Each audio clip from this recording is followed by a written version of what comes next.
So question 1 was building the star. I just halved the 4 initial points making up the cube, and then set 4 new points at each of the furthest ends of the screen, or the viewport, and then made sure to account for 4 or 8 vertices, and then the proper windings for the 4 new faces, and to account for those in the byte width, and then send that here to the draw indexed.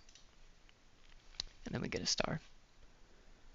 And then question 2 was similar to what we did last semester in 3D geometry with building or placing units around the player in a circle. So it's just finding a way to program that and send that or connect it to the engine logic. So kind of do that down here. We send in the vertexes.size, and then we also send in the data right here for the vertexes. And then similarly, we do that down here for the indices as well.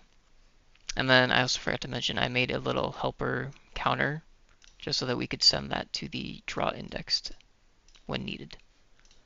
And then that's set to 12. Boom. And then we can do 7. And then there we go. And then what is this one? No, 1 triangle. Yeah, I already have it set to 2 and 2. Reasoning for this is these 2 vertexes are pushed back in the scene technically in terms of like projection. So this one is, this bottom left one is in the same spot, but because these 2 are pushed back, they look smaller in the scene.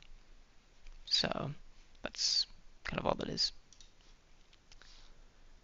And then question 2 of further work with the viewport sizing and settings.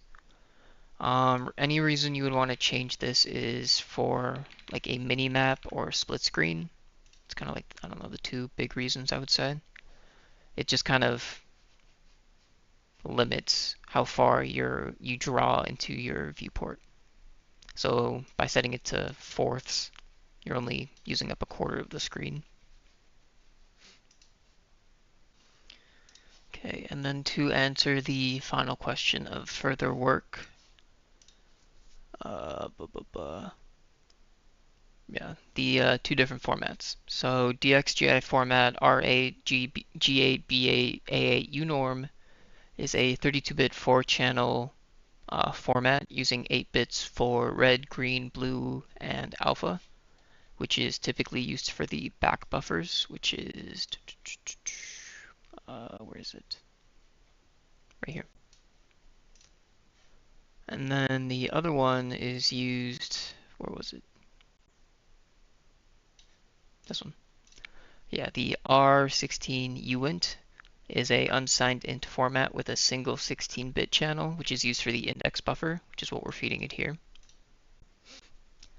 And then unorm is an unsigned normalized value, so any stored integer is automatically mapped to 0 to 1.